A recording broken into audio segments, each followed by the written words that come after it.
So I want to thank everyone for taking the time to come out tonight. And just quickly review the agenda with the school committee. Any thoughts, comments, concerns about the agenda tonight? Okay. So tonight is one of those difficult meetings. We've had several over the last few years, and this one is no different in that we're going to be dealing with some painful budget cuts later in the meeting. One thing to remind the committee about is that this is not only a school committee meeting tonight, but it's also a public hearing. So there will be public comment. I want to remind us of our role, which is to listen carefully. It's not easy to get up and speak publicly, which I can attest to. Take notes, but we do not respond to public comment during this meeting. Maria will take our notes after the meeting and any comments that she hears from the audience tonight, and consider them within the scope of our district goals. So before we get to public comment, I would just want to let the audience know that public comment will be limited to 2 minutes per comment. We have a very full agenda tonight, and so I want to give everybody who wants to speak a chance to speak, so I will try to really stick to that limit. I also want to remind you that your public comments can certainly include discussion about specific cuts and potentially ads, but we're not to talk about individuals attached to those cuts or ads. So on that note, are there people who would like to make public comments? Just a show of hands. Okay. Sir?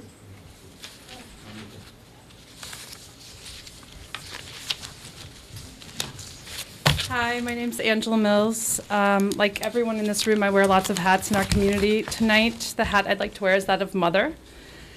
And I have 2 boys at Crocker Farm, one in 3rd and one in 5th.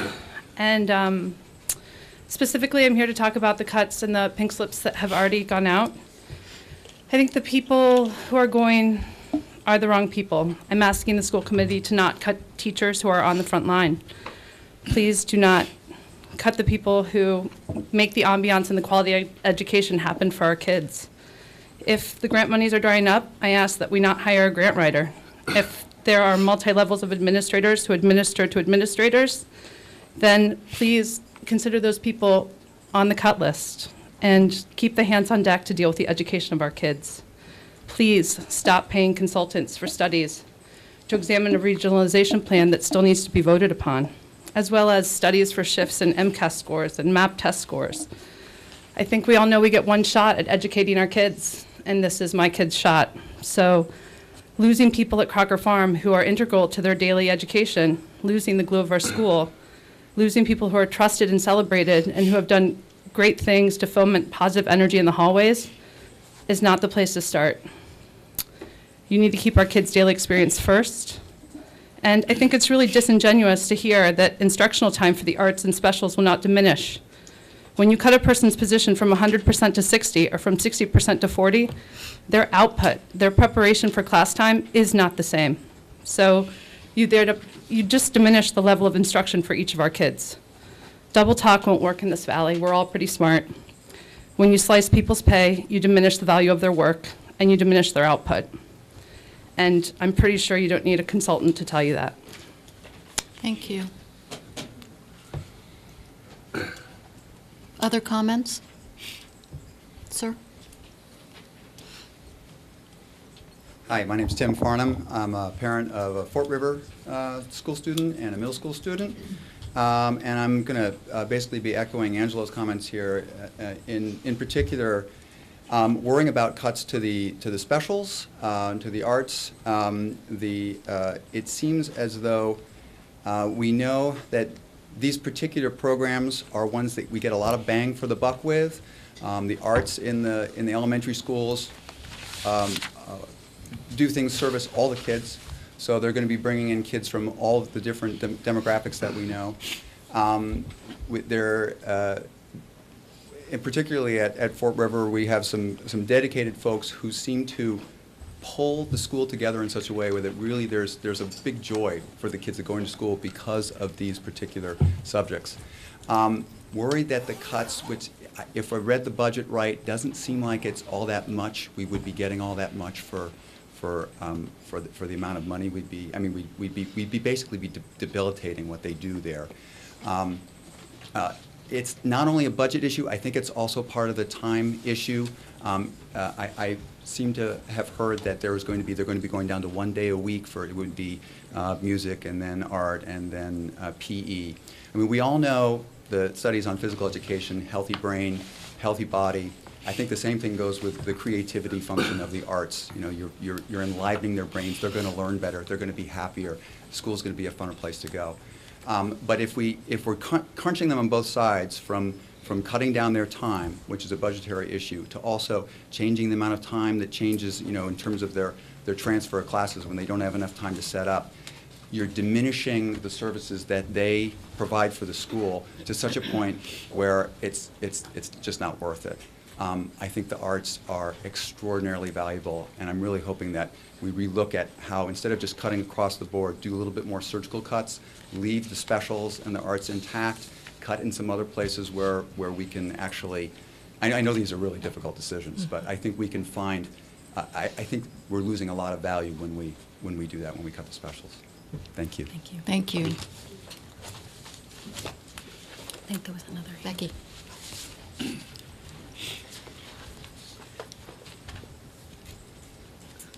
Hi, my name is Becky Demling. I'm a parent of 3, a special needs child at the middle school, and 2 children at Crocker. I'm here before you because I'm scared about the education my kids are getting. I've had probably the most disheartening year I've had in Amherst Public Schools with my children. And I feel like if I don't at least say that publicly, I can't hold you accountable for my feelings. That I feel like we've moved our budget in directions that are not serving our children to the fullest. And I want to implore you to really look at the cuts and what they mean to our children, and to make sure that what we're cutting might be a new position, might be a 2-year-old's position, but something that leaves the core structure of our children's education intact. I love my kids. I love all the kids at my kids' school, and I think they deserve better than what they've seen over the past few years with cuts. I understand the money's not there. I get the dollars and cents of it, but I think we have to attack the budget of starting with our core values and looking at building our budget from there instead of deconstructing our budget by nipping and tucking here. That does not give our children the education they deserve, and I'm holding you all, as school committee members and administrators, up to the task of building a budget that preserves the things that our children need to be successful human beings. Thank you. Thank you. Yes. My name's Sarah Goff. I'm a parent of a first grader at Crocker Farm, and in 2 years we'll have a kindergartner there. And I'd just like to second much of what Angela so eloquently said and make a plea, if you will, to keep the teachers, the people on the front lines, at the foremost in your considerations for budget cuts, and to also make a plea. It's very easy for me and for others to see the value added for classroom teachers as you're making these cuts, to at least make transparent what central office positions are doing, the value added for those when the decision is made to keep those and cut teachers. And the specials have already been addressed, I think, fully. Thank you. Thank you. Are there other public comments? Okay, thank you to everyone who stood up and gave us your thoughts. So now we're going to move to a presentation, Kathy Mazur and Mike Morris. Mike, you're going to, thank you, on a time on learning discussion and your recommendations. Can I, yeah. So, No, no updates from me. I was just going to say that, we came in front of the committee, has it been a month now? Yeah. A month ago, to talk about the time and learning study. And we tried to do a fairly quick turnaround time to be able to come forward with some recommendations so that we could affect changes for September. So Mike is here to talk about the input that's been gathered from families as well as from staff, and then for us to make a recommendation. Great. Thank So you. Mike. Thanks. So I'll continue the theme that Maria started, which is about process. So last February, this school committee in Amherst requested a time on learning study to be completed.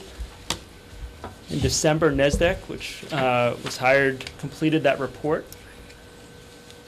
3 weeks ago, the report was presented, and Kathy presented that report to the school committee, and we took the charge as the administration to come up and get feedback, and then to come up with a possible recommendation for you to consider. So it was a pretty quick timeline, 3 weeks. So some of the comments on the surveys that we've gotten have been, this feels really fast, and I agreed. It does feel really fast, but we wanted to make sure within that 3-week turnaround time that we got feedback from our two primary stakeholders in this situation, which were families and staff. So between the 18th and 25th in that week, we did an initial survey with staff and families to brainstorm ideas of how to resolve the shortfall of hours. We got about above 200 responses combined, staff and families. And it was let me go back to that one. It was an open-ended question. It was, here's the situation. What are some ideas we should consider? So we didn't come with ideas at the front. We thought those folks would really have the ideas for us to consider. And then January 28th to 30th, Kathy and I went to each of the elementary schools. We had an optional meeting to share information and gather feedback via survey. And January 30th to February 4th, which was yesterday, we had a family survey, a second one, shared to gather feedback. These last two were based on some options that had arisen from the first survey. So you just think the process, the first survey is what ideas you have. We vetted all over, it was about 240 ideas, came up with a couple, 3 that we'll share tonight, got feedback on those ideas. And then yesterday, I think it's important to mention also, I met with, and I heard some of the comments about band and orchestra and chorus. So I had a meeting with not all the chorus teachers able to come, but most, and the band and orchestra folks to brainstorm ideas. Because there's really, if you remember the report, there were 2 issues. One was general time on learning, and one was whether chorus and band and orchestra counted as structured learning time towards the 900 hours. I'll address both of those separately in the presentation, but that was, for me, a very positive meeting. Actually, one of the participants is trying to get back here at 7:30 because she'd like to talk a little bit about some of the impact on band and orchestra. So Ms. Dunbar, who's our beloved band teacher, is hopefully going to make it in time to talk a little bit about that. She'll do a much better job than I will. And then tonight we'll share information to you for you to discuss, deliberate, and talk about. So beyond compliance, I think I want to say that there are some other benefits to time on learning. Much of the conversation has been around compliance with the law, and I think that's important because we should be following laws. At the same time, there are other things that I think are worth mentioning. So one is beyond compliance, it eliminates our exposure to reduced funding from grants or Chapter 70 funds based on not being in compliance with the law. So we have 4 audits that have happened this year. This is a pretty regular routine of audits, including Title I special education audits, where they do ask for our schedules, and we want to make sure that our audits come out clean on that one. Right now, they would not. Separately, the Common Core State Standards, you've heard a bit from that. You probably continue to hear more. I know Dr. Cohen will be back, I think in March, to talk a bit about our work and part of it around the Common Core State Standards. And they are high. The standards are high. And it's a challenge to meet them with the time that we have with our students, with all of our students who have diverse learning profiles. So I see that as a positive. And the last one maybe is the one I like to highlight the most, is that when you don't have enough time and you're trying to push too many things into that time, it causes the pace to be frenetic. And at times it feels that way, where people are saying, I'm making a choice between teaching spelling today or teaching. I don't want our teachers to make those choices. I don't want us to be rushing around and looking at, being 30 seconds late for something. That's not, I don't think it's good for adults. I don't think it's good for kids. So a hope would be that as whatever plan the school committee chooses, we're able to breathe a little bit more in school. And I think that'd be a really good thing.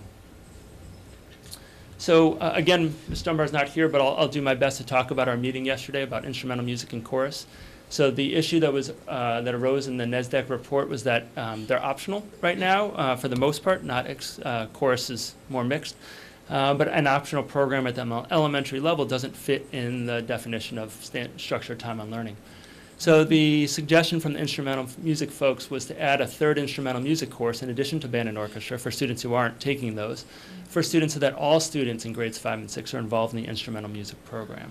They talked about things that are very different from some of the instruments, like guitars, recorders, and it would be in some of the students they felt that aren't currently in our band and orchestra. Some of it's around not wanting to perform. So it could be optional whether they perform, but our commitment would be that all students in the Amherst Public Schools, all elementary school students, get explicit instruction in the upper grades on learning an instrument. I thought it was, I'll editorialize a little bit, I thought it was a brilliant idea. And Sue, again, if she's able to come in time for the presentation, can fill it out with a little more detail. The suggestion around chorus is already in place at one of our elementary schools at Wildwood, which is to make the chorus a full part of the curriculum, that everybody does it. Classroom teachers are there, it's led by the classroom music teacher. This has already been a successful model at our largest elementary school. And we had some good conversation. One of the things, and Mary's here, it was really helpful to hear her, because I haven't worked at Wildwood, and it was really helpful to hear her experience. And one of the things that is still in my head is, from the conversation, is around peer pressure. And when there's an opt-out, peer pressure can play a very large role.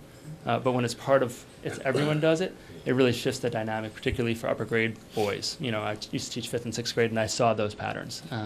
So I really appreciated that thought in the conversation that took place. So the summary on those is, if we view music instruction as part of the curriculum for all students, then it counts towards our 900 hours, and it's no longer, that part of the report is no longer a concern. Yeah, and just for people to know, this will equate to 2 hours per week of music for grades 5 to 6. They'll have 40 minutes of classroom music, 40 minutes of instrumental music at least, and 40 minutes of chorus a week. And I think it shows the commitment towards music and towards the arts at our upper grades.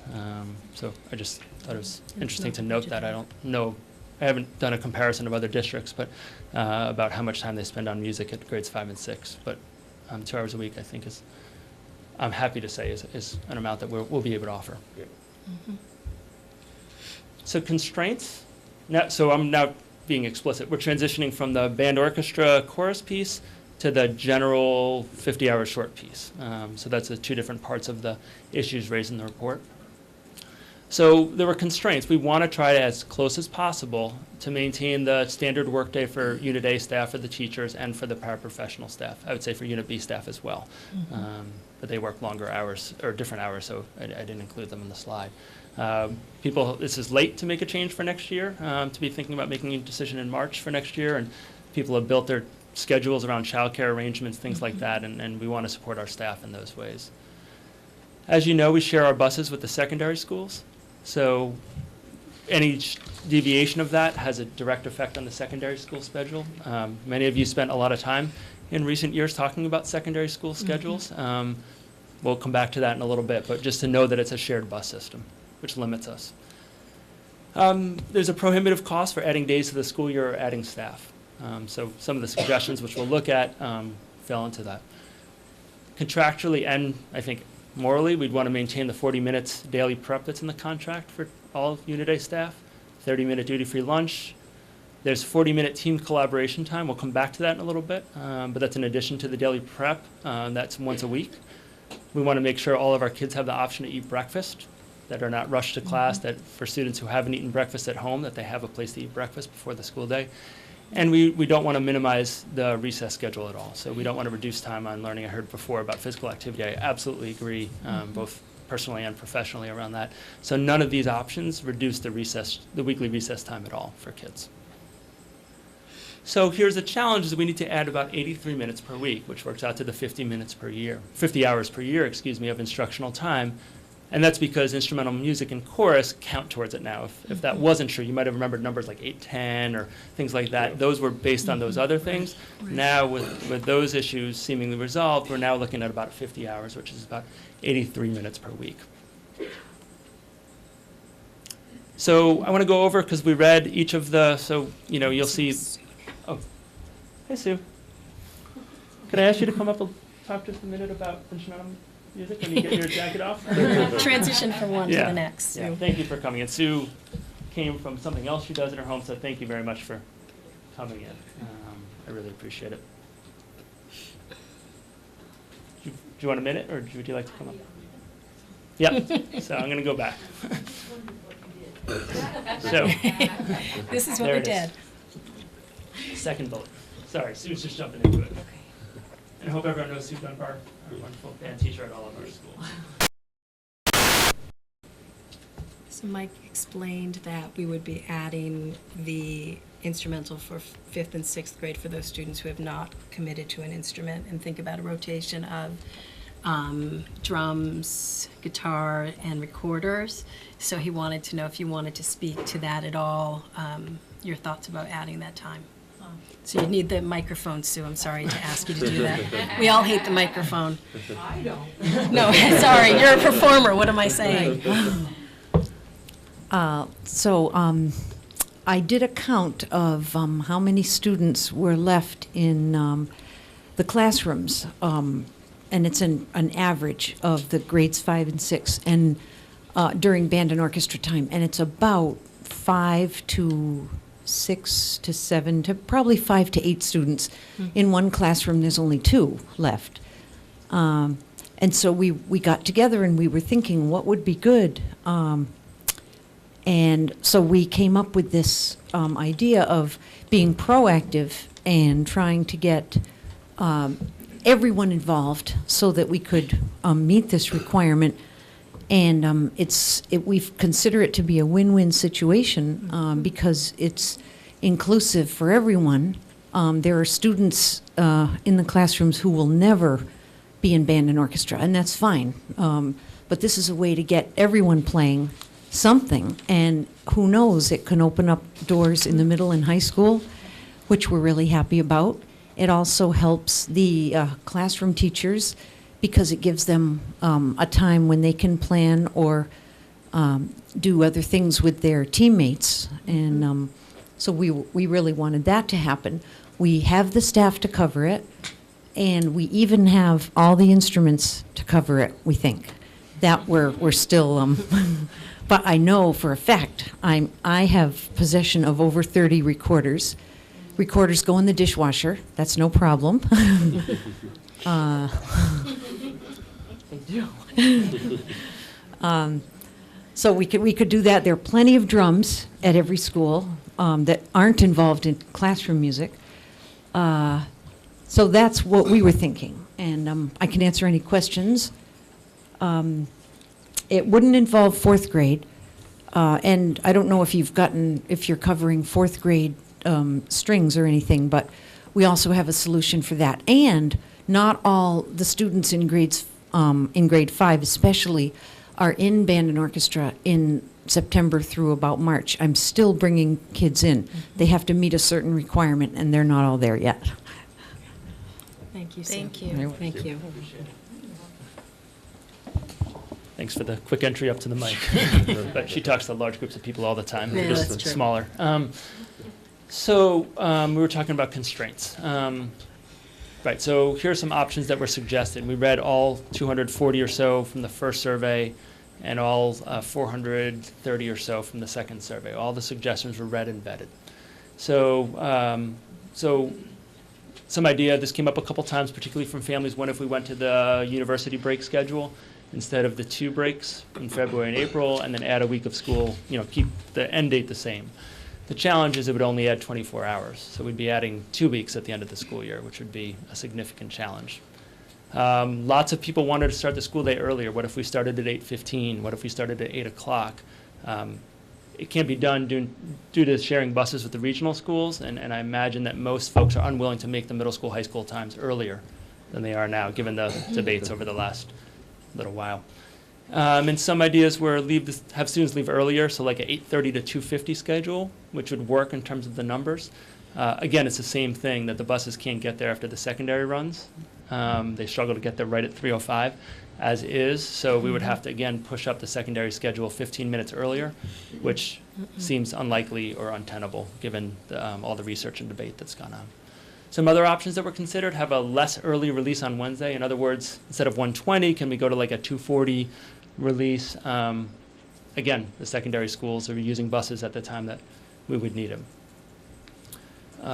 Another idea was go to an every other Wednesday early release. So like 1 week 1:20, 1 week 3:05. So it adds 32 hours, not quite up to the 50. It's a real challenge for families to figure out every other week schedules, and we probably have to have staff working every other Wednesday, which is not something that we typically ask staff to do. Another suggestion that came from staff was stagger the schedules. So have some students start at one time and then staff at one time, so that there'd be like kind of two waves where the kids would be there most of the time simultaneously, but there'd be some time at the beginning of the day that some kids would be there and leave a little earlier, and then other kids would stay a little later. But again, the transportation costs and restrictions on bus runs, it's not a feasible option. Creative, and all these are good. We appreciated all the options that came in, but I wanted people to know that we took every single one of them very seriously and vetted all of them. So here's our current schedule, just so that when I show the other ones, you'll have a comparison. So it's 8:40 to 3:05 Monday, Tuesday, Thursday, Friday, and 8:40 to 1:20 on Wednesday.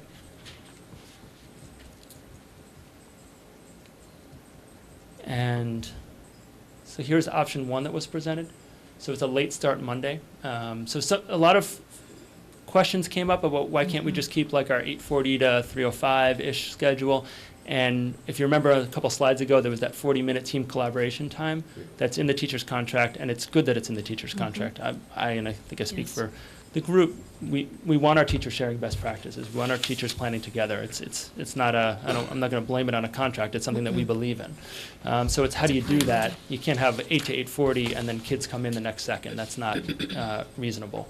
So this would have a late start on Mondays at 9:02, and Tuesdays through Fridays would keep the similar schedule that we have 4 days a week now. Option two was have a consistent daily schedule, every day 8:55 to 3:15. And option three was to maintain the Wednesday early release. That was a request, particularly on the part of some of the staff members. They said, what would it take? What would it look like to maintain that? So Monday, Tuesday, Thursday, Friday, you'd have to extend the day out to 3:26 to make the numbers work. So the next thing we did wasn't on the process, but we met with the transportation folks. So there is cost and impact of all these plans. So option one, which was that late start Monday, it would cost about $8,000 additional per year, because anytime there's wait time in the bus driver's contract, they're at work, but they can't do any work. So that wait time would cost that much. Option two would be about $10,000 a year. That was the consistent schedule, 8:55 to 3:15. Again, for the same reason. However, that number could be reduced if the secondary schedule is made 10 minutes later. In other words, if we push the secondary schools 10 minutes later, it would be a wash. We wouldn't have to spend any more because it would be a very similar schedule. There wouldn't be extra wait time like there is now. And option three would cost $50,000 a year more. And that's due to the wait time, and actually we would tip into the overtime payments 4 days a week with that 3:26 dismissal. That would tip the balance where, in addition to just the wait time, we would actually be paying drivers beyond their working contract, because they'd still be starting the same time, but they'd be working 21 minutes later, 4 days a week, which tips into overtime based on the bus driver contract. Other thing about option three, it would impact the secondary late bus runs. So because they would be running 20 minutes later, there'd be financial implications that aren't transportation related, so they're not accounted for in the $50,000, but it would be an impact on the secondary budget, because it'd be paying staff 20 minutes more a day to be with children. I'm not making a judgment on whether that's good that they'd have more time with kids, but it would have a financial impact on the secondary budget. That'd be very real. So then we surveyed folks. So I'm going to share the most preferred option of families and staff, and the least preferred, because I think it's important to see both of those, because it's important to see what people really felt they wanted, but it's also important to see what people felt like was going to be a real challenge either for them professionally or for their family. So this is the family survey. We got 389 respondents. Thank you to Marta, who's here, for helping with the translation. So our survey went out bilingually, as all our work does, and I compiled both the English survey and the Spanish language survey. So you see that option two had 192 responses as the preferred option. Options one and option three were pretty similar, between 90 and 100. Here's the staff response. So we had 49 respondents to the staff survey. You can see option 2 and option 3 are essentially identical. Option 1 was least not as much preferred. So here's the least preferred option. So here's the family survey again, same 389 respondents. Option 3 was the least preferred option by a significant margin. And here's the staff one, which is an interesting piece of data, is that option 3 was actually close to the most preferred by staff, but also close to the least preferred. Basically, no one voted for it second. So it's just a quirk of the data. So to summarize, option 2 is the most preferred option by both staff and families. And I have that caveat that it was overwhelming by families and very, very close with staff. Basically, essentially the same as options 2 and 3 in terms of the staff. And option 2 received the fewest amount of least preferred feedback by staff and families. So if I go back a slide, you can see that option 2 had the least, significantly least favored, least preferred votes by both staff and families.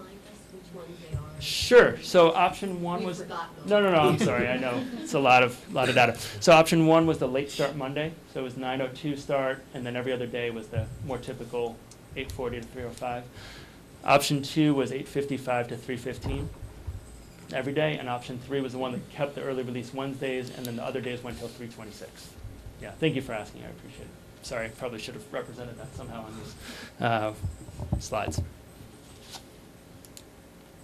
So I put the caveat in because you could look at that data and say, oh, well, it seems like option 2 had the most public support. But there were concerns because there were comment boxes in all the surveys. They weren't just the rankings. There were concerns about this schedule from both families and staff. So I want to talk a little bit about them. So the common concern among staff is paraprofessionals. Their day currently ends at 3:15.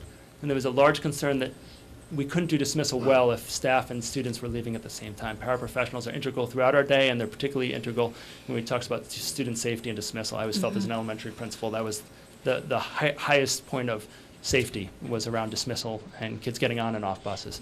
So that was a real concern, and we like to keep schedules pretty similar for staff members, so that was a concern that was on multiple responses in the comment section. And a common concern among families was that 8:55 is later than preferred given work schedules. So it is 15 minutes later than our current schedule. So, if your kid gets on the bus, they would get on the bus exactly 15 minutes later than they currently do, and that was a challenge for some families. So that was a often noted comment. So I took a look at some starting times in neighboring districts just to get a sense of when other people are starting school, and I tried to find districts that also have multiple bus runs. So, places that share a secondary school bus runs with elementary bus runs. And so I just found a couple neighboring districts, Northampton's 8:50, Longmeadow and Belchertown 8:45. So I want to just say that I want to present to you an alternative to that one that had seemingly significant popular support to try to ameliorate the concerns that were listed by staff and by families for you to consider, which is 8:50 to 3:10, so shifting it back 5 minutes. You might say 5 minutes is not much, but I think 5 minutes could be significant for many folks.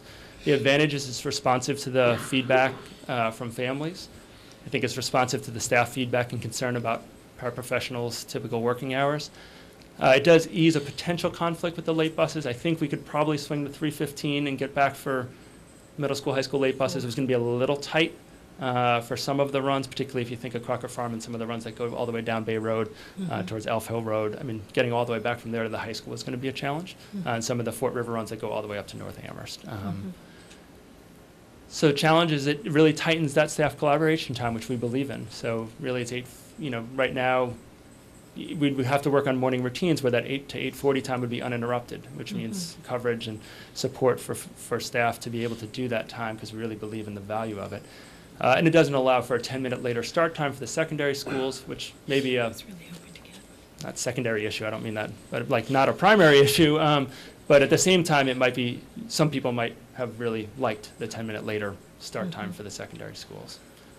So that's I wanted to share the feedback. I can take any questions you have about it, but that's where we are right now. Thank you, first of all, for doing all of this work in a very short amount of time. I appreciate it, Marta. Thank you, Kathy. Thank you very much. This is really helpful. So, one of the slides for the 8:55 to 3:15 time, you said that the cost was $10,000. Yep. But that it could be reduced if the secondary schools started also a little bit later. Yeah. Right? So, I don't understand exactly why the secondary schools couldn't start 10 minutes later if the elementary schools are starting 10 minutes later with the 8:50 time. So the problem is on the tail end. The Yeah. day is slightly shorter each of the days because Right. on that model there isn't the Wednesday early release. So the day ends at 3:10 under Right. this one. Yep. So our buses struggle to get to our elementary schools right at 3:05 right now. So if they were getting our secondary schools 10 minutes later, the earliest they could get to our elementary schools at 3:15, and I think that's pushing it. Okay. Yeah. Okay. Yeah. And just to follow up, if we stayed with the 8:55 time, would there be coverage at school for kids whose parents dropped them off? Right. So we you had know, didn't some use the buses. Yep. So we had some preliminary discussions. I want to say 3 or 4 years ago when I was working at Crocker Farm. There were a number of families who were interested in before school care, and we got in touch with LSSC. I want to say it was 3 years ago, and they said they really needed 15 students, like on a daily basis, to make it.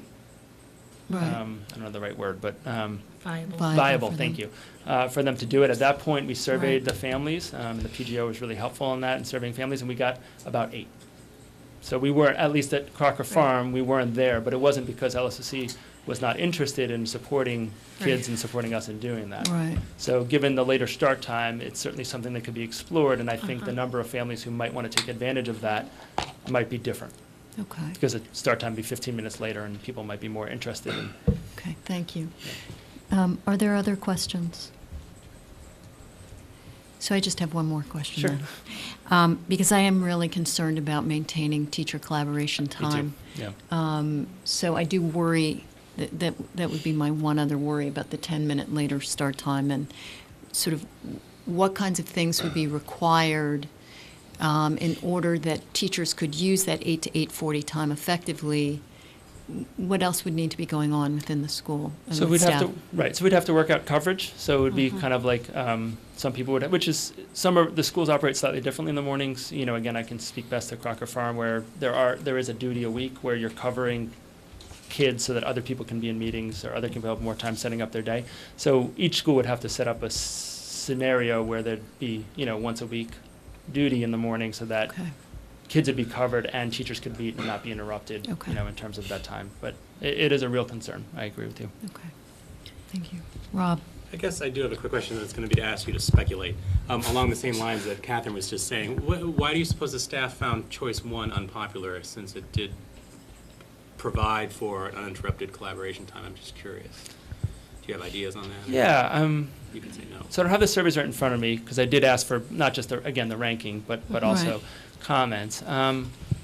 There were some concerns that Monday wasn't the best day for it, but I think, we were flexible when we spoke to staff that it could be a different day. We picked Monday because it's the day with the most tardies, so it seemed like if we're doing this, might as well take care of another issue at the same time. But, Fridays also have a high tardy rate, so, I mean, they're concerned about the holiday. But I don't know. If I was speculating before we got feedback, I would have speculated that would have been higher. Yeah. Me too. That's why I asked. Yeah. It's also a fairly small sample size It for is. staff, so it's hard to really, what was it, 40? 49. 49? Yeah. I also think, so now that I have a moment to think about it, another thing I heard from staff was a desire, if we are going to change the schedule, for a consistent schedule. At one of the meetings we were at, someone who was a special educator there was a question about evaluations. And right now, it's hard for some staff to get their evaluations done. By evaluations, I mean special education evaluations. And having consistent schedule might have consistent time in the week for that. And anytime you flip the schedule a little bit, there's implications. It also has an implication for special schedules, because if you're shrinking the day a little bit, how do you still fit in the 40-minute specials each day? So I think there are some complications with that. And since those teachers live the schedules in a different way than I do, it may be that they were more keen to those complications. Yeah, no, I was just going to say from now putting on my parent hat, when I think about option 2, the nice thing about it is the consistent every day. I mean, sometimes, Wednesdays would come along and I'm like, oh my God, it's Wednesday. I have to change my whole schedule. Right. So, I could imagine on Monday morning you get everybody ready. So that could be one reason why for parents, because there was quite a Yeah, significant I saw that a lot. For preference. parents. There was a lot of discussion in the parent feedback that 9:02 was just, it tipped the balance for families, even though Yeah. 8:55 wasn't that much different. It just, I think Right. after 9 o'clock felt really hard based on Yeah. people needing to be work at 9 o'clock and when they need to drop off their kids. Yeah. So I think for the family, I saw a lot of feedback that, 8:55 might be doable, might be pushing it, and some people didn't agree with that, but that after 9 o'clock felt not doable. And I think it's very different when you think about the secondary level where they have late start. The kids were a lot older, Yeah. right? They're not 5 years old. They're not Right. 6 years old. Right. And I think that really changes the dynamic and the feasibility of some of those items. I also, in terms of the before-school care, I think that's a really strong option for this year, given the after-school programs is a partnership now between the schools and the nonprofits in the town, and that, enrollment's up and the program is sustainable financially, things are looking good. I think that it is a real possibility to be able to do before school and have that set up for September. Yeah. So. Rick? Two things. One, I'm a little confused about the 40-minute prep versus the 40-minute Sure. teacher collaboration. And does the collaboration happen one day a week? Or? Mhm. Okay. That's correct. Prep is every day. Prep is every day at 8? No, prep is, and Kathy, you can It's jump in if you. Right, the prep period is scheduled during student instructional time. Oh, right, okay. Sorry, I do have another question about What that. did- I'm hold sorry. it, one sec, did you? Oh, you're done. Never mind. I guess this probably doesn't work, but I was just wondering if you thought about longer school day and then every so often like a full-day teacher collaboration, or does that not work? So, I mean, I don't know if you want to jump in on that one. Yeah, I mean, if you're talking about teacher collaboration, which is an ongoing relationship where you're talking about information over time of looking at your students in their performance, so having a one day is really much more about professional development versus the spirit of collaboration. There was one comment saying, why don't you go to a 4-day work week that's really long, and the 5th day, be around that, but, I don't think that's feasible for many families. Yep. Rob? Yeah, so my question was, if we do move to a universal instrumental music program, will that increase teacher prep time availabilities during the day? So it's only grades 5 and 6. So I want to make sure that, it's not the K to 6, because this would affect all students the whole school K to 6. So it does create an additional block of time for grades 5 and 6 teachers. Yes. So we just have to, when we think about increased teacher prep time, average that amount out for cases, like it's a smaller amount, but it does create a ripple effect of at least some extra minutes. It would is have to extra be minutes scheduled. and how they're used would have to be determined over time. Yeah. No, absolutely, though. You're right. Other questions? Okay. All right. I want to really thank Sue for coming and doubling Yeah, back thank to you, work Sue. from that. I really appreciate it. and- And all the good thinking that many staff, and not just band and orchestra, but the chorus folks did too, because this is hard. It's something that's being imposed, right, by a law that was passed in '93 that, we're taking a look at based on a report. And I appreciated in the meeting people really getting to the problem-solving place and thinking about kids as in the forefront, and it was really clear. It was a really heartening meeting. Coming out of it. Not that everyone agreed with everything or that it was, but that people really were saying, how can we make this work for kids and how can we use it and how can we make this into improve our school-wide culture. And I just think people came up with great options, and I just want to say thank you to those folks. Yeah, I'd also like to thank you for coming in, and I love the idea. I love the idea of all kids having the opportunity to play an instrument. I think it's great. Right, it really is an issue of equity. Yeah. So I appreciate it. Thank you. Thank you, Mike, very much. For me, I think Jerry's going to have to try to set me up here. Yeah, so, Oh, here he comes. so before Maria starts, I want to just remind the committee that, prior to tonight, for the last several months, we have provided the superintendent with not only our budget priorities, but also our district goals. So as she presents tonight, I hope that we can think about what she says in that context, and that our questions and comments sort of are consistent with those goals. So I also think it's important for you to know that all staff have been notified about these potential cuts before tonight, so they do know about that. And that we will vote the bottom line budget on February 26th. So, just so you know. Thank you. Okay, Maria, thanks. Okay, so,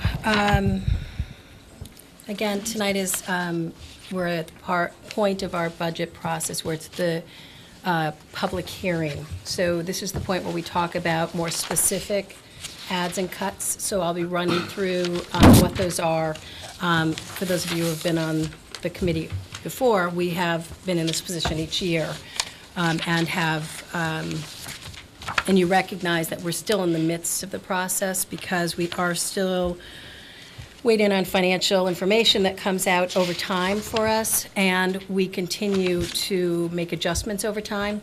And as Catherine mentioned, the beginning conversations with staff have happened.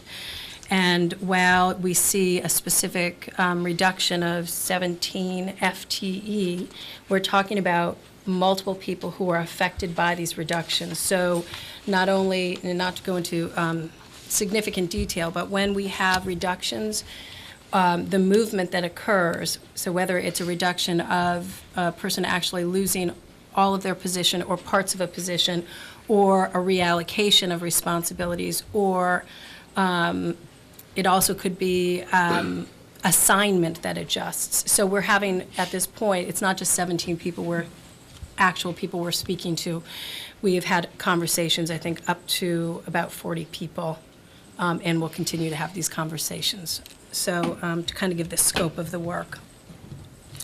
So again, we just a quick reminder, in the committee, the last time we met, we went through a lot of kind of visuals or illustrations around where we are financially, where we've been, in the direction we've been moving in terms of enrollment and resources coming into the schools. So our challenge has been over the past 5 years specifically to maintain the services and programs that we value, that are exceptional, with the increase of approximately 2.1% yearly, while we're making educational improvements and responding to changing student demographics. Again, the commitment is to make a difference for each and every child, regardless of what they bring to an educational program, and with quite a range of varied needs. And as a school system, the requirements for a district in terms of improvement and changes in requirements from the DESC are substantial. So we have to respond to those changes each year. So for the past 5 years, we have made budget reductions, and we've met the challenge, although very difficult. So our current challenges, again, some of this, I referenced this in our last budget presentation. Important, I think, to mention to the community again that the stimulus funding that we've been realizing and experiencing over the past, I think, 4 years or so is now ending. The last of our funding for Race to the Top will be, we have 1 more year, which is a small increment, actually, which helps us above the appropriated budget. So these are funds that we can use to support professional development and other services and needs in the schools. So that funding will be gone, and it is primarily gone at this point. We've had a decline, in addition, in the availability of and support by entitlement and competitive grants. We talked about that last time we met, and we showed a very sharp decline in our grant funds, again, which not only support our professional development, but also support staff. So as grant funds become tighter, we have to think very carefully about how we are supporting not only program services, but changes that we need to make in our schools. Also, as we all know, sluggish economic growth at the state level really has reduced our capacity in the town's capacity to support our schools. We're in a very different place than we were in the 1990s in terms of the amount of revenue to support our schools, and we've seen that realized over the past 5 years at a minimum. Substantially. We also have a very significant declining enrollment, which is consistent with the state declining enrollments in Massachusetts, and many of our surrounding communities are experiencing the same effect. And if you remember the visual of that from our last presentation, and again, if people would like to have this information, it's all on our website, and we'd be happy to share that. But it's a substantial decline. Chapter 70, I would describe as flat, which is our state aid, flat at best. So it does not support and stay consistent with the increases that we realize in our schools. We have fixed costs as our last item to just make note of, things like charter, retirement, and contractual obligations. So we have fixed costs, even though the revenue that comes into our schools is decreasing, our fixed costs are such. There are certain things that we are obligated to cover. So that is where we're sitting. And so that means, again, that we have a gap this year, and our gap is around $650,000. So we are in the position of having to continue to move our schools forward, to make sure that we're improving the educational programming that we're putting in place for our students with the new demands and expectations from the state. Also to meet the needs of each and every student, which quite honestly, as we've talked about multiple times, we are not meeting, and in specific demographic, as the state calls subgroups or identified groups, we are not meeting the needs of all of our children. So we have to have a real focus on actually making some changes in our program to meet those needs. So it's a really challenging process, as I discussed with the committee, when we're actually looking at building a budget when we have less resources than we need. The process has been a few months and really has required multiple meetings of people sitting in a room and anguishing over the reductions that will need to happen. So we started this work looking basically October 1 and bringing us to this point tonight where we'll share information with you. We start with really looking at our current student demographic changes or information which reflects the changes over time, which you have in your budget book. We also look at our student achievement scores. What are the group needs versus individual needs of children? We look at mandated individual services for specific populations of students that we're required to provide, in addition to it being the right thing to provide. And we look at our projected student enrollments for the next year to see where there may be some natural ability to remove either reduced classrooms or other services based on the numbers of students we're serving. And we have, over the past few years, and I've referenced Ron Bohanowitz a number of times and his efficiencies, and we've been fortunate to realize some cost savings based on our, moving from oil to gas and, energy efficiency in terms of lights and such, and it does help. Every little bit does. And we have to consider what our known costs are. We have to be really careful at this point of what we are budgeting and align what are we projecting based on what we're actually spending, which is, and in many of the cases, required to spend. So that's where we started our process, and this is where we are right now. And then, before we actually get to the point of determining how we're going to address our gap, we go back to where do we want to be? What is our mission, our vision, and our core beliefs as a public school system and as a school system in Amherst? We review our budget guidance that we've worked on with the school committee. We revisit our district improvement plan and the school committee priorities. So we look at where we are right now with the information that we have and where we need to be in the future. And we look at our prioritized goals. So some of the goals that we've highlighted are implementation of a data plan to inform instruction, systemic family and community engagement, internal curricular alignment and alignment to the Common Core, creation of a tiered instructional model which supports students who struggle academically, but also students who need something in addition to our general curriculum. So students who are proficient and above in specific academic areas. Specifically, I would reference mathematics as a need. And then implementation of the educator evaluation model, which we've rolled out the first wave of this model implementation, and we've been very fortunate that we've worked collaboratively with the APEA, our teachers union, to come up with a plan that's working. Again, it's one step. Now we have some other conversations that we're going to be required to implement for FY14, which is using student achievement data as part of this evaluation process and having survey data input into the educator evaluation as well. So we're in step 2 of this model.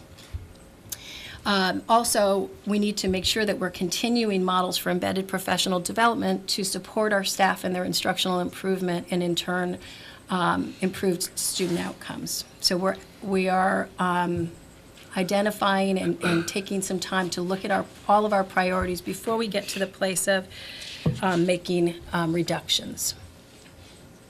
So first and foremost, we're always keeping children in the front of our decisions, and these are really challenging and difficult decisions for all of us. So, given the gap that we're experiencing, which is a substantial gap, we know that we have to make reductions. It's not a question of can we figure out another resource or some other ways to support our schools at this moment. There's no other way to support our schools other than reducing our costs. So when we're engaging this process, we're asking questions of ourselves. So are the declining enrollments represented somewhere that we can actually make a reduction? Is the reduction consistent with the district improvement plan priorities? What is the FTE, the amount of a person necessary to schedule a building? What is the best practice regarding instructional time per content area? How do we address issues related to time on learning that we just heard referenced earlier, and some wonderful solutions have come from some really, I think, great conversations with staff and solutions that I think are going to benefit students and help us with our time on learning. How does the per pupil cost findings inform our decisions? We need to keep that in the back of our minds, that there are places where we spend a substantially higher amount than other communities in the state. And then, which Mike referenced as well, but how do we create an educational program that supports our priorities for each and every one of our students in a schedule that allows us to have deep learning versus broad coverage? So we do have to make some decisions now of what we keep and what we do not keep in our schedules. So, again, I'm going to recognize when we start to go down to specific cuts that there are a number of people who are affected by these cuts, upward to 40 staff, which will either affect the loss of a job, partial loss of a position, a change in their role, a change in their assignment across buildings. So, specific cuts. So we are realizing a 1.0 classroom teacher reduction. It's the only classroom teacher reduction, and it's thoroughly based on enrollment. So we're able to maintain our class sizes based on this declining enrollment within the parameters of the school committee's guidance. So just to refresh people's memories, that K to 1, we set the parameters of 17 to 21 students. We're well within those guidelines with these figures. And again, these are preliminary projections that we watch carefully over time. Grades 2 to 3, it's 19 to 23 students per class, and grades 4 to 6 is 20 to 24. So we currently have projected 58 classrooms for next year across 3 buildings. And we have projected the enrollment of which we currently have of 27 choice students. We have not projected any additional choice at this moment for kindergarten or any other places in the schedule other than the children the classrooms other than the children who are with us right now, because we need to wait over time. It's still very early to say we could round out any classrooms. We want to be very careful given our financial constraints. Right, this year we have 34 students attending our schools in choice. The change from 27 to 34 is that 6th grade will no longer be with us. So it's just the natural rollover. So again, 1 classroom teacher reduction. Reductions for art, music, phys ed, and I'm going to try to be very clear here because I know that this is a major concern of families. There's a 0.5 art reduction, a 0.4 music reduction, and a 0.3 phys ed reduction. This is across the 3 elementary schools, not just in 1 elementary school. This is reflecting the FTE that's necessary for scheduling the current classrooms that we have based on declining enrollment. So we also are very conscious of maintaining additional flex time for teachers. So above their prep time, their individual prep time, above the instructional time that they have, there's additional time built into their schedules for some of the things that we value in our school, which is integration and ability to make sure that we have chorus for students, make sure that we have teachers putting up artwork installation across the schools.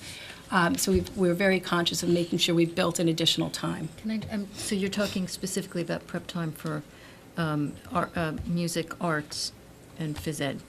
Yes. Teachers, thanks. Yes. Okay, sorry. We have maintained the same amount, which this will probably clarify, the same amount of instructional time for our children in art,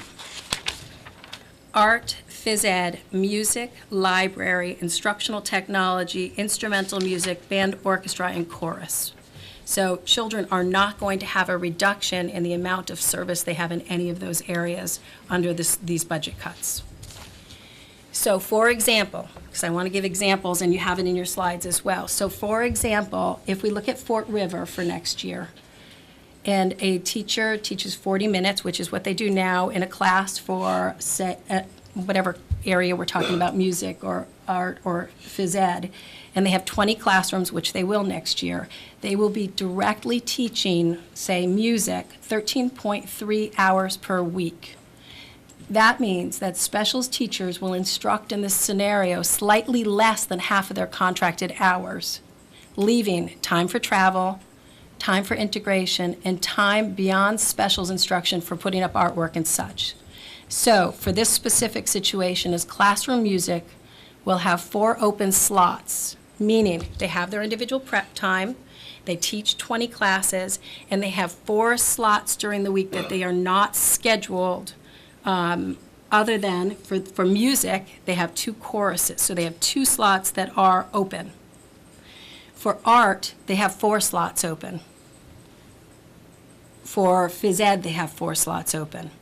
So in this scenario, we could have cut deeper into specials. We chose not to because we are trying to balance the situation where many schools in our area and many schools across the state where they contract with a 0.6 person, and what they do is they come in and they just teach those classes, and that's it.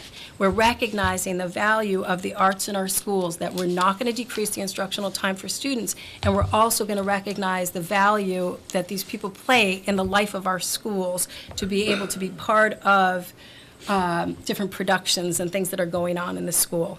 Is this a challenge? Is this a change for people? Absolutely.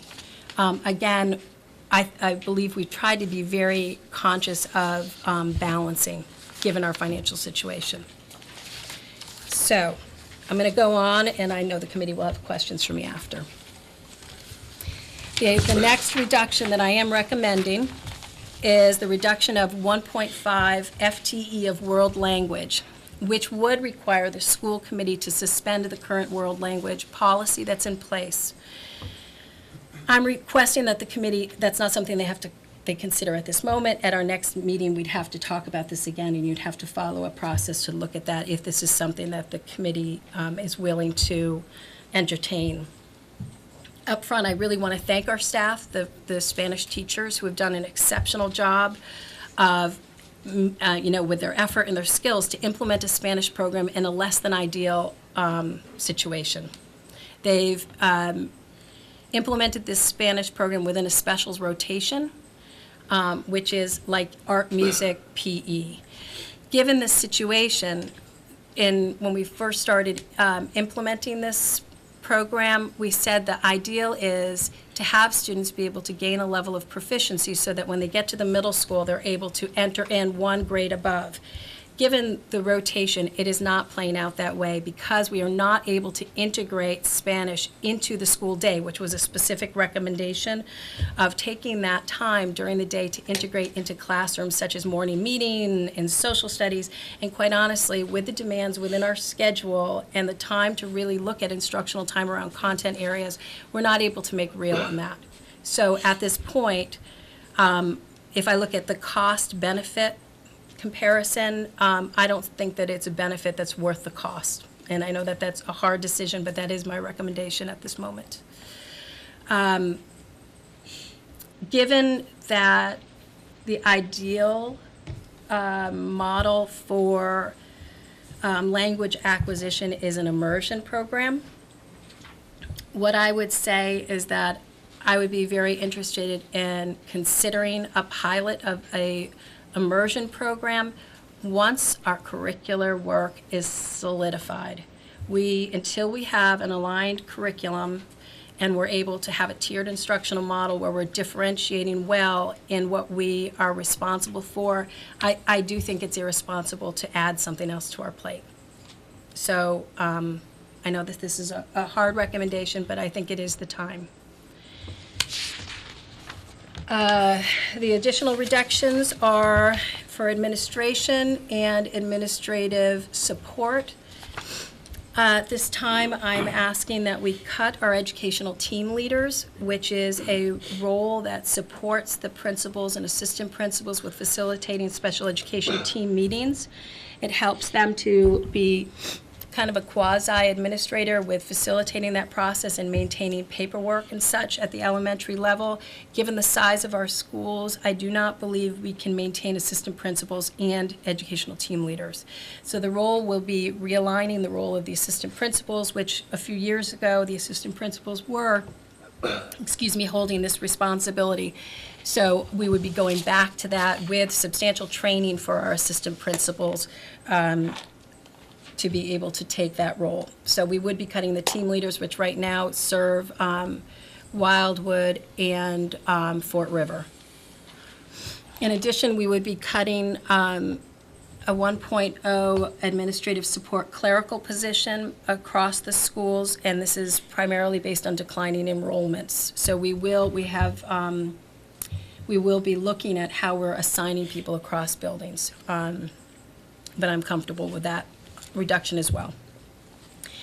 We are also reducing our English language arts curriculum leader, which is a quasi-administrative. It's not an administrative, but it is a support role for the implementation of our curriculum. It is not a direct service position. In this scenario, I am maintaining our math coaches because at this time, while our teachers are doing an exceptional job of implementing a new math program, which in itself on the surface sounds like, oh, that should be simple to implement. It is in fact not simple to implement a new math program, and it takes a substantial amount of time, development, and practice. So what I feel like we need to really strengthen is our ability to differentiate for the various populations of students we have, and as I mentioned earlier, for students who are doing quite well in mathematics and need to have something they're ready to reach for a little bit more. Math coaches next year, however, will take on, since we're in our second year of implementation, will take on a caseload of working with specific populations of students. So they will continue their coaching, but they will also work directly with students and will provide some general instructional support to teachers. In place of the English language arts curriculum leader, we have our reading specialists in place this year. We have our intervention teachers, and we also what we'll be doing is bringing these people together to create a district literacy team, who will then be responsible for providing school-based supports for classroom teachers in literacy. We know we can't maintain all of these adults at this point, so we have to prioritize, and right now, math continues to be our priority, and we need to be able to do the embedded professional development at the school level for literacy.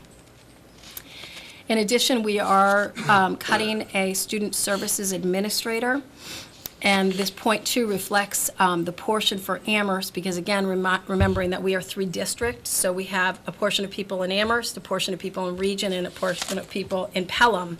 This is the Amherst portion of a 1.0 administrative cut. Make sure I hit all my points here. Yes.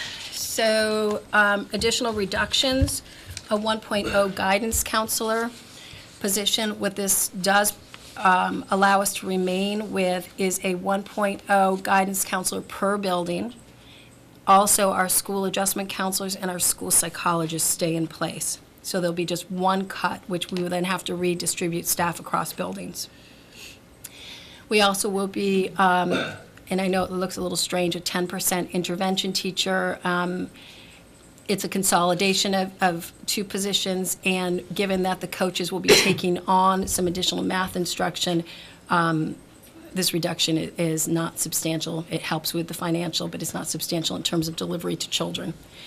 And then we are reducing 9 paraprofessionals across program areas, and we're going to be focusing on a more efficient service delivery model. So out of the 105 current paraprofessionals we have in place, we will be reducing by 9.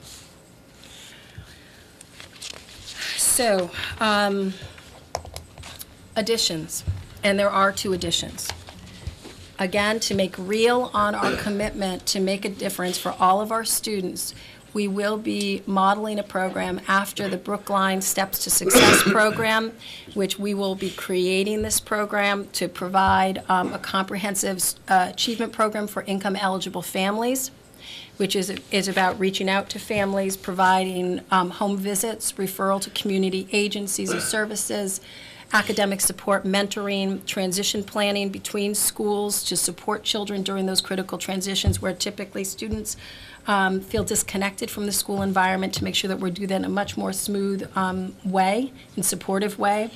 We will also be working with students around summer jobs and internships. We will be continuing to implement Family University, which Dr. Guevara has spoken to us about previously, around working with families who would benefit from helping them to understand how to navigate a very complex system, because school systems are very complex. And it's not always accessible for all parents, as we know.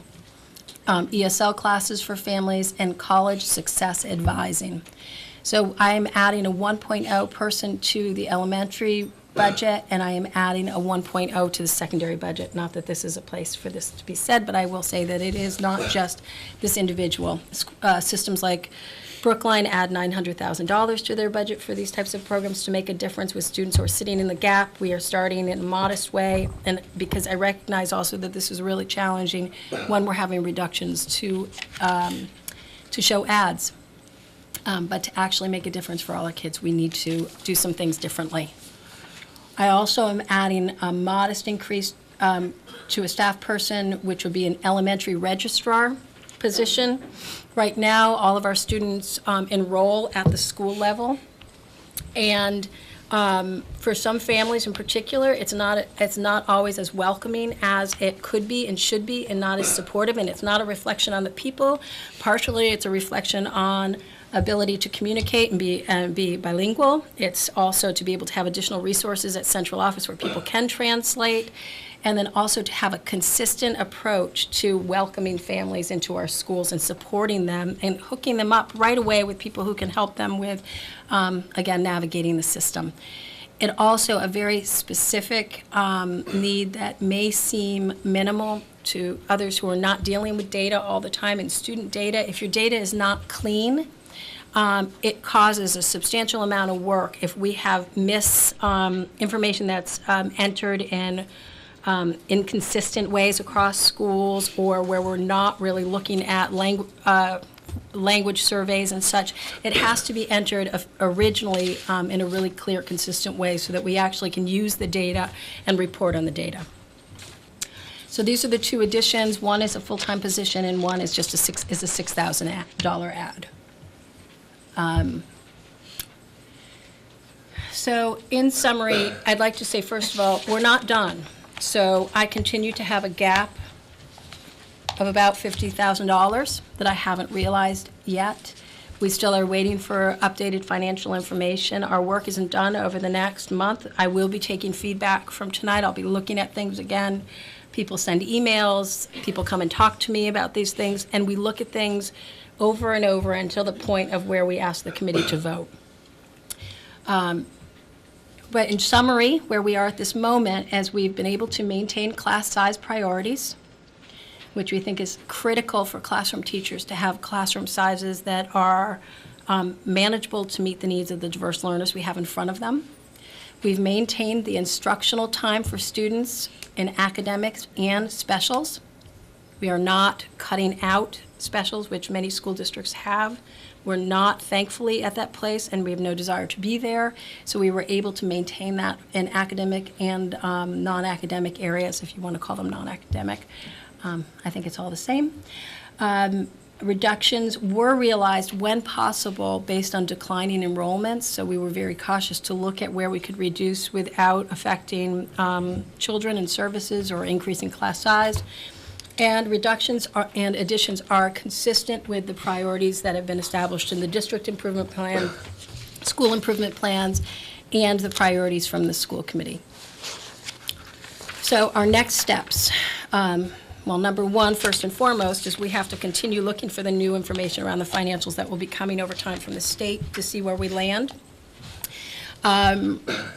It's very clear that there won't be additional revenue coming from any other source at this point. I don't believe the picture will get better. I'm hoping that the picture doesn't get worse, quite honestly. So aside from watching, money, we are looking very closely at our schedules and scheduling across buildings to effectively utilize our staff. We're at the place where we need to share people across buildings. And in some places, we already do that. Instrumental music is a great example. They are all over the place. Related service providers, special education, people are in multiple buildings. There are other places where we will have to do that now. So our scheduling will be very tight across the 3 buildings. We want to create schedules, again, that are, for Mike's term, less frenetic, that are more conducive to deeper learning rather than broad coverage. And we want to be conscious of the time for kids to move, to go to recess, and to not feel like they're running from one activity to another in the hallway, which has been part of our conversation around schedules for multiple years now. So we are actively looking at how to schedule in a way that will allow that to happen for kids. We are examining our service delivery models for special education and English learner education so that we are effectively utilizing staff and in some of these cases reducing the paraprofessional support. We are exploring service delivery models for instrumental music, band, orchestra, and chorus, which you heard tonight, so that's almost done.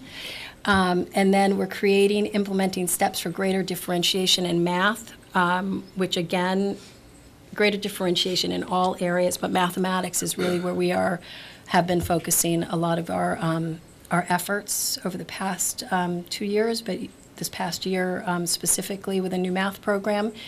And we are continuing to create opportunities for staff to be engaged in embedded professional development, which is really the collaboration and, if at all possible, happening, at the school level.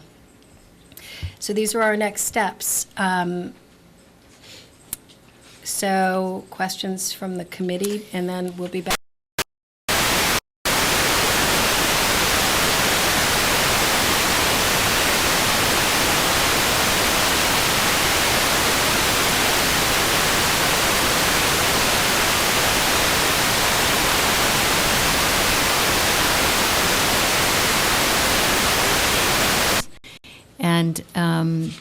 And I know painful work at times.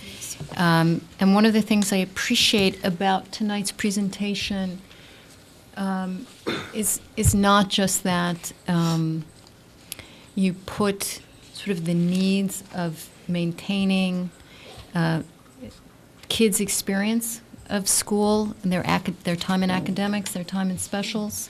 I know that was a priority for the school committee, and I know it's been a priority for you. But having sat last year through this meeting, and I know the school committee has, as you highlighted over the last 5 years, has had to deal with significant budget cuts.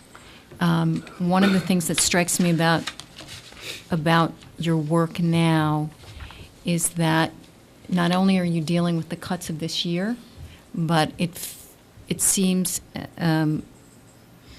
obvious to me that you're now also talking about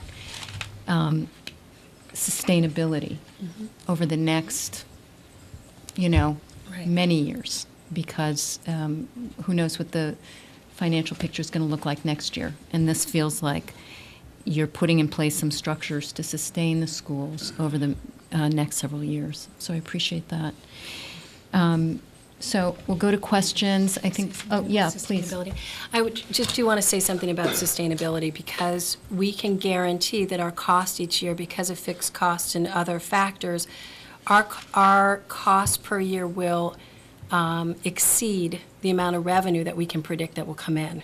So we do have to think about doing school differently. Otherwise, each year we will continue to chip away, constrict, rather than having a longer range view of what are your priorities and how do you adjust the structures of how we do school. That's where we are at the secondary level, that's where we are at the elementary level, and once we kind of get through, all of these reductions are with a longer range picture in mind, and thinking about once we get through a budget cycle, we have to have some much larger conversations that we're going to need to engage the committee and the community in around what do we value in our schools and how do we maintain what we consider to be core. And that's where some hard trade-offs happen. Right. Thank you. So I think we'll give everybody a chance to ask a question and comment before we go around for a second round, if there's a second round of questions. So who would like to start? Lawrence. So I do want to thank you and your staff for giving such thought to this and being so clear in your presentation. So we'll ask one question because I do have a few. So Yep. I'll start at the end with the additions, because I want to sit down and look at this, Yes. look at the budget book. Of course. So when I look at the additions, where in the fiscal year 14 budget by function sheet, that overview, that snapshot, what line would those be represented on? It depends on who ends up with the position. So you have to go through a process of hiring, Okay, but it would be an administrative support position. okay, But again, we can't know until we go through the multiple pieces moving. okay.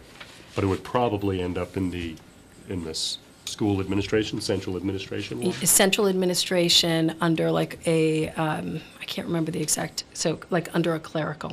Okay, thank you. You're welcome. Could I Yep. just say one thing too? I also want to thank, because I feel like the team, first of all, is amazing to sit and do the work, but I want to acknowledge the principals who are the people who sit and have these incredibly hard conversations with the people that they work with day in and day out. And this time of year is always extremely stressful, and it has been for multiple years. So I do want to acknowledge our principals, because they've been doing some hard work for quite a while. So thank you. Rick. To get a handle on the reductions for the specials, I guess, of .5 art and .4 music, .3 is physical Yes. education. I need to compare that to what the numbers are now. So in the back of the book, it says, back of the budget book, Yep. it says we've got 2.7 FTE for art. So we're going from 2.7 to 2.2. Does that sound right? Do the math, Mike. Yes. And then on that and in all of them, does that ratio equal the amount of instruction that's going down, or is there a way that you're doing things so that it doesn't? It does not affect the instruction. Okay. It's based on the number of classrooms in each school. So the proportion of where people will end up being assigned is by, for instance, if there were 20 classrooms in a school, then you calculate the percentage necessary and the ability to maintain some flex time. Did that maybe, but then the 13.3 hours that you've got down there, Uh-huh. is that the total specials hours? Is that what that is? For that example, at Fort River, it would be 13.3. It was instruction, direct instruction to instruct those 20 classrooms. But they have more time available on top of the 13.3 instructional hours. Am I? And then how does the 3.3 compare to the current? I'm trying to get it. Okay, so currently, in most cases, people are not scheduled on Wednesdays to instruct classrooms. I don't know that that's consistent across the board. It's off the specials rotation, of course, and other things that some of those do happen on Wednesday, but if you're talking about the specials rotation, Yeah. currently it's Monday. Oh, yeah. Sure. Yeah. Yep. So the question, I think, was Wednesdays and how that works. So I think the question is, so what are they currently teaching in terms of, or not teaching, and what is the difference for this year? Am I saying that correctly? Yeah, and Representing really it? what matters, I think, is hours of instruction, not what's going on with the people per Right. se. So Right. hours of instruction going down. So hours of specials instruction is based on the number of classrooms, as Maria said. So you can look at the number of classes that are seen once a week times 40 minutes. And I want to be clear, and Maria has been Yeah. too, that our specialist teachers teach a lot of things that are off the rotation. They teach chorus, they do Right. integration activities. So, but if you're looking at the specials rotation, it's the number of classes in a school times 40 minutes. And the only school that goes down by one classroom is Wildwood for next year. So if that helps. Is that, I think so. okay. Well, we'll try again if it's not. Other questions? Rob, do you have questions? I don't have a question, but I'll make a comment. Okay. I think this appears balanced.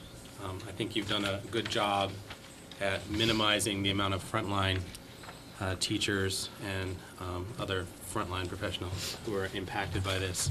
I wanted to make a comment about the World Language Program. I was staunchly supportive of the policy that led to the program, but I do agree it's probably time to suspend it at this time, given the budget cuts that we're facing.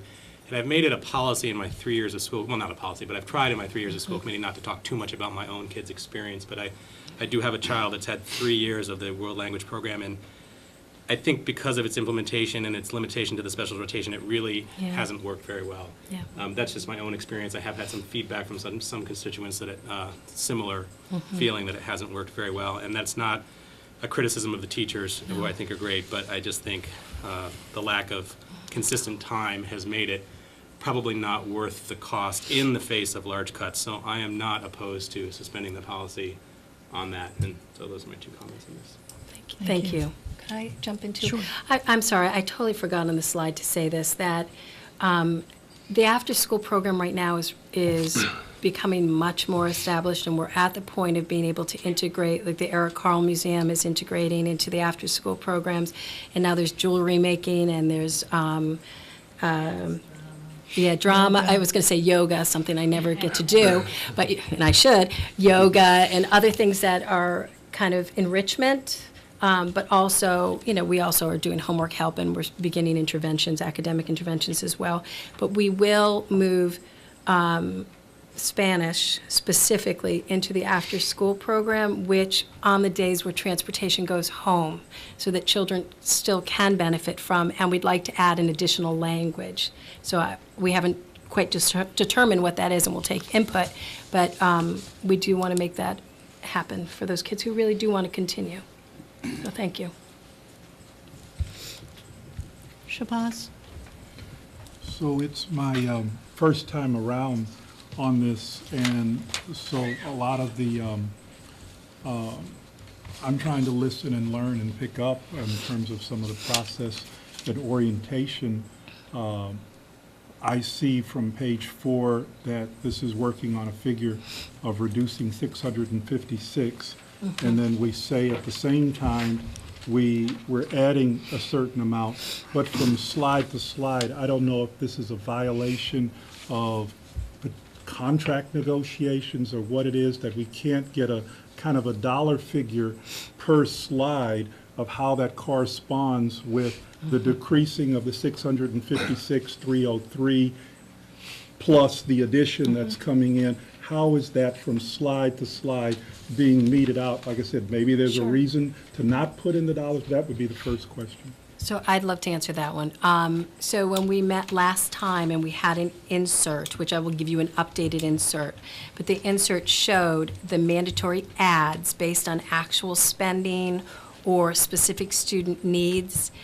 These ads that I've put up on the screen are factored in. So after the ads, we have a gap.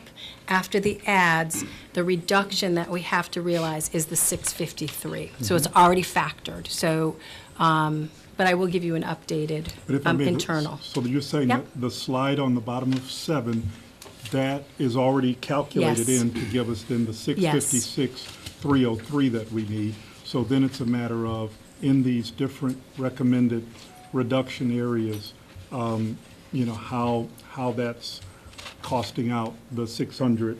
You said you still are kind of juggling for another 50, so I guess that's about 600 then. Yes. That is being reduced here with Yes. that. Our actual gap, and I'm going to look back at the number, was 700 and something with the ads, 737 with the ads. Yep. So then we go through the reduction, and we've cut to the point of where we still have a $50,000-ish gap. Okay. And that's where we'll look at over time. And some of these things we realize through natural transitions with staff turnover, but I like to wait a little bit longer to see if I have to cut any deeper, and my hope is no. Yeah. You can follow up whenever you want. I can come yeah. after you. I'll come back to you. Thanks. So I just had a quick question. Of course, I'm sorry. It's my No, turn. I'm looking, so let me turn this way. About the Spanish after school. I mean, I'm thinking about Rob's comment and some of the comments I've also heard from parents about effectiveness and timing and amount of time, really. So I guess my question is, how many days might it be offered after school? And I'm assuming that comes out of the after-school budget as Right. opposed to, okay. So what we're looking at right now is I'd like to talk to some people who I know. We have a couple different options of how we might structure the language instruction. It could be, and we had a meeting where Ms. Boniface came up and talked about her interest in having an after-school Spanish language program. I think it was Spanish happening at the elementary school. So there are people that I will reach out to her and ask about, her thoughts about the amount of time.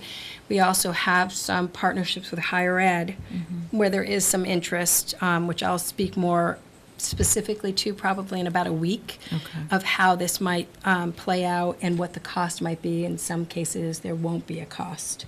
Other than that, it's something that we factor into the budget within the after school, and it's offset. And right now, again, we're really thrilled that we are breaking even. So, but we will look at that over the next few weeks with Jim and Stacy, who are two coordinators between the town and the school, and our providers at the after-school programs, and talk to them about how we could fit this into the schedule, what makes the most sense, and we will also gather input from people who are expert in, delivery of world language. Okay. So, over the next few weeks. Thank you. You're welcome. Lawrence, you had follow-up questions. Yeah, so I wanted to follow up about the, I'll tell you what really jumped out at me was the 9 paraprofessionals. And I'm very concerned about that.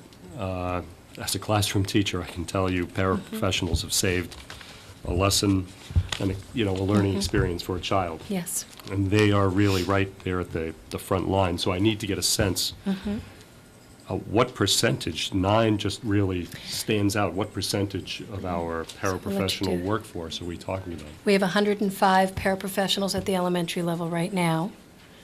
So just under 8.5, just under 10. yeah, and part of our work has been to look at not only scheduling, but also service delivery models, because there are many cases where, like Dr. Brady, when she came to talk about student services and talk about service delivery, because when you're talking about inclusionary support, in some cases, you may want paraprofessionals to support, and in some cases, you want teachers, special education teachers. Right. So where we land in terms of our service delivery model for inclusion, whether that is reducing paraprofessionals or whether it is having more classroom teachers in special education, because then you can implement a co-teaching model. Because the concern at times is, how are we using people versus if you have multiple bodies in a room, are we getting the most out of each of those bodies, not just paraprofessionals, but how are the adults, the professional staff, and the paraprofessional staff working together to meet the needs? So at this point, I'm not concerned with the 9 paraprofessional reductions at this moment. And, Can I just ask a please, follow-up? of course. So there's the 3 categories here, the English learner education, special education, and I need some understanding about how our service delivery works. There are some districts Yep. where paraprofessionals are solely one-on-one, Right. and then some are in intensive needs, and they only do that. So We vary. We have students with, where paraprofessionals are indicated in their educational plans, so they are attached Right. to Yep. specific students. We have paraprofessionals who provide support to the special education teachers. Yep. We have paraprofessionals who have been added for class size support. The regular ed We have classroom. paraprofessionals who provide intervention support. We also have paraprofessionals who support English language learner programs as well for students. And there's a number of paraprofessionals that were added this year. And again, in terms of people, we have a fair amount of turnover. So how that all shakes out and who is affected by these reductions, that'll play out over time. But the exact, I think it is 3 intervention teachers, paraprofessionals, 3 class size paraprofessionals, and That's what I 2 wanted to ask. ELE paraprofessionals. I Okay. think that's the math, 3, 6. Am I missing one? No, that's Yeah. my next Yes, question was, it's did I see across. the breakdown? Yeah, Okay. yeah. I'd be Thank happy you. to give you more specifics, but that's where we're landing at the moment. Thank you. You're welcome. Rick, did you have another question? Maybe, because in the back of the budget book on the staffing profile, it shows paraprofessionals are 22 for regular education and 64 for special education. Yes. But it doesn't talk about ELL paraprofessionals anywhere there. That's general education. That would be under general education. Yep. Because then there are ELL Yeah. professional teachers. Yes. Right. Yeah, so you did not see reductions in special education staff, teachers, or related service providers like OTs, PTs, speech language, or ELL teachers in these reductions, because the caseloads. And Rick, I think that's an FTE you're looking at, Yeah. number? Yeah, it's not no, those aren't, there's more individuals than there is FTE. Right. Thank you. So the other, I think about how the role of the school committee member are 2 basic areas, is guidance on the budget and the person of the school superintendent, the evaluation, the selection. And so this being the one big part of our responsibility, the big half of our responsibility, I'm interested to knowing the sense of the process of questioning, getting input, giving input to this. So for example, Debbie forwards to us a lot of the email from constituents raising questions of, okay, given these recommendations, what about central administration, the potential that maybe some of the projected needs that, the tiered instruction model, educator evaluation, do we really need an additional extra year of support on that, or could resources be redirected out of some of those commitments and just doing things differently in those areas? How is it as a process, you would see, Maria, that we as a school committee can vet or determine other options not presented here might be worthy to put on, to put before Sure. our stakeholders? Sure. So the input from the community that comes via emails or in this forum or from school committee members is taken into consideration. And And the responsibility of the superintendent is to make the best decision to move the whole system forward. So at times, the cuts may be counter to what a parent would like to see, but looking at the larger system and understanding the essential aspects of maintaining a system in terms of liability or in terms of reporting or functions that as a parent I might not see. It's a tough call, but I do take all of the consideration, all the input into consideration, and I think very carefully around what we reduce. So for the past 5 years, and I've been, and I won't say thankfully, involved with the reductions for 5 years now, there are multiple decisions, and there have been multiple times where we've reduced administration, in addition to what you're seeing, reduced today, my recommendation being reduced today. In some cases, we reduced to the point where we're seeing some of the repercussions, even prior to the 5 years that I've been involved, where we might have had, where we had an assistant superintendent and we had 2 curriculum directors, and some of where we sit in our challenges, I believe, is directly due to not having people who hold and move that work forward. So it's a tough call because you want to maintain who's in front of children each day. I do as a parent. I want to make sure the schools are safe. I want to make sure that they have the best teachers sitting in there with class sizes that make a difference and that they still have art, music, PE, and I have to make sure that I put in place decisions that are going to keep the system improving, in particular for kids who we are not meeting their needs right now, and sometimes those are administrative positions. So again, I do take the input. Ultimately, I have to make the call to what I think can make a difference for a system, and typically in these conversations, I don't please everybody. I don't.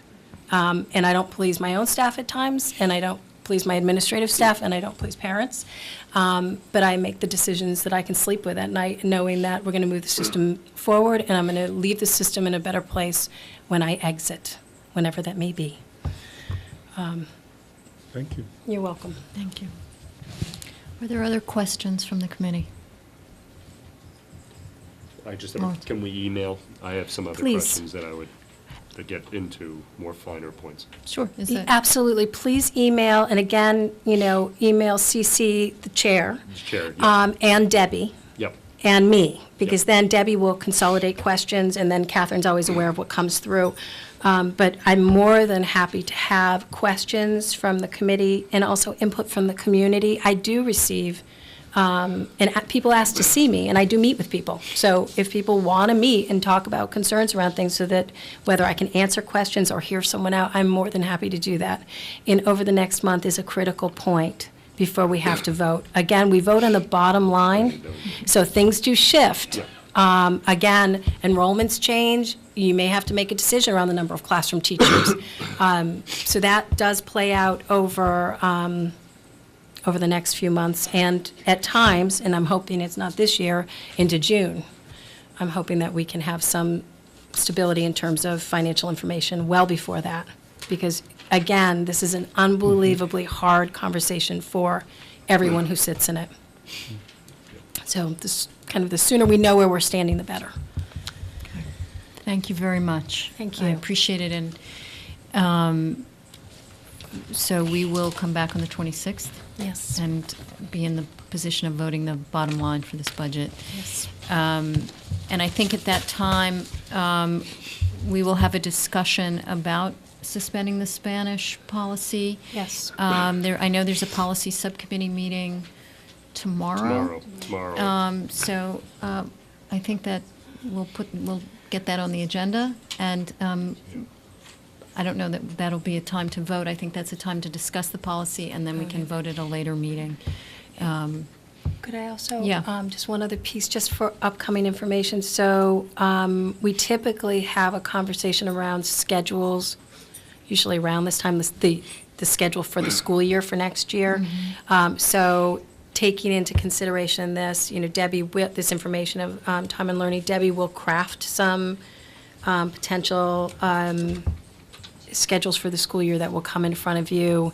I think it's coming in front at the regional meeting. It goes region, and do we know what date we're bringing that forward yet?